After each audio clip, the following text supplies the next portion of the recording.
আপনার কি হঠাৎ প্রচন্ড জ্বর এসেছে, সাথে শরীরের ব্যথা যন্ত্রণা, মাথা ব্যথা, মাথা ভারী, তার সাথে শরীরের দুর্বলতা? আপনি তখন কি করবেন? আর সবচেয়ে বড় প্রশ্ন, আপনি কোন ওষুধটা খাবেন? আর যদি 3 দিনও জ্বর না কমে তখন কি করবেন? এটা কি কোনো ভাইরাল ফিভার নাকি অন্য কোনো জ্বর? তাই ভিডিওটা একদম শেষ পর্যন্ত দেখুন, কারণ ভুল করলে বিপদ আপনারই হতে পারে। আর আপনি যদি চ্যানেলে প্রথম এসে থাকেন বা চ্যানেলটি এখনো সাবস্ক্রাইব করে না থাকেন, তাহলে অবশ্যই চ্যানেলটিকে সাবস্ক্রাইব করে দিবেন।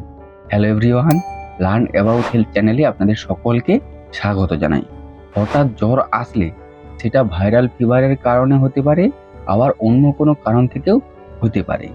এবার ভাইরাল ফিভারের যে লক্ষণগুলি, সেগুলি যদি আমরা ঠিকঠাকভাবে বুঝতে পারি, তাহলে আমরা বুঝতে পারবো যে এটা ভাইরাল ফিভার থেকে হচ্ছে, অন্য কোনো কারণে জ্বর হচ্ছে না। তাহলে ভাইরাল ফিভার কি, বা ভাইরাল ফিভারের জ্বর আসলে কি হয়ে থাকে? ভাইরাল ফিভারের জ্বর কোনো রোগ নয়, এটা হলো ভাইরাসজনিত সংক্রমণের কারণে হওয়া জ্বর। এর লক্ষণগুলি কি কি? এর লক্ষণগুলি হলো হঠাৎ জ্বর আসা, তখন শরীরের তাপমাত্রা 99 থেকে 103-104 ডিগ্রি ফারেনহাইট পর্যন্ত হতে পারে। আর শরীরে ও জয়েন্টে ব্যথা যন্ত্রণা হতে পারে, মাথা ব্যথা হতে পারে, তার সাথে দুর্বলতা লাগতে পারে, গলা ব্যথা বা হালকা ঠান্ডা লাগা, সর্দি কাশি হতে পারে। অনেক সময় কি হয়, খিদে কমে যায়। এইসব লক্ষণগুলি দেখা দিয়ে থাকে। তবে বেশিরভাগ ভাইরাল ফিভার বা ভাইরাল জ্বর 3 থেকে 5 দিনের মধ্যে নিজে নিজেই সেরে যায়, যদি সঠিকভাবে যত্ন নেওয়া হয়। কি যত্ন নেবেন? পর্যাপ্ত পরিমাণে জল খেতে হবে, সুষম খাবার বা হালকা খাবার খেতে হবে, বিশ্রাম নিতে হবে। আর এখানেই অনেকে কিছু ভুল করে থাকেন, যেমন নিজের ইচ্ছে মতো অ্যান্টিবায়োটিক খাওয়া শুরু করে দেন, আবার একসাথে 2-3টা জ্বরের ট্যাবলেট একসাথে খেয়ে নেন, আবার জ্বর কমে গেলেই হঠাৎ কাজ করা শুরু করে দেওয়া, খাবার না খেয়ে জ্বর ওষুধ খেয়ে নেওয়া। এই ভুলগুলি আপনারা করবেন না। এবার সবচেয়ে বড় প্রশ্ন, আপনার হঠাৎ জ্বর আসলে আপনি কোন ওষুধ খাবেন?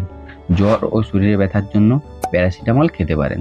4 থেকে 6 ঘন্টা অন্তর খেতে হবে, আর দিনে 3 থেকে 4 বারের বেশি নয়। আর খালি পেটে খাওয়া চলবে না। আর অনেকে ভাবেন যে জ্বর হয়েছে অ্যান্টিবায়োটিক খেতে হবে, না হলে জ্বর কাটবে না। এরকমটা একদমই নয়। ভাইরাল জ্বরে অ্যান্টিবায়োটিক সাধারণত দরকার হয় না।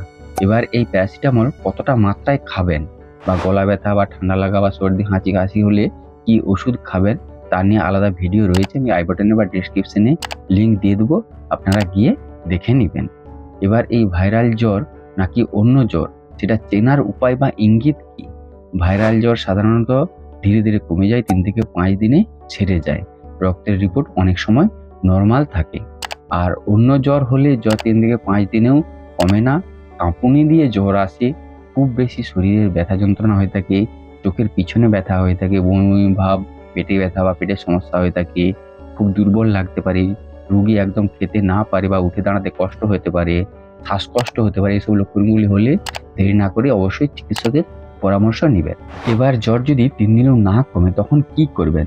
3 দিন পার হয়ে গেলে অবশ্যই সতর্ক হতে হবে। সেক্ষেত্রে রক্ত পরীক্ষা দরকার হতে পারে।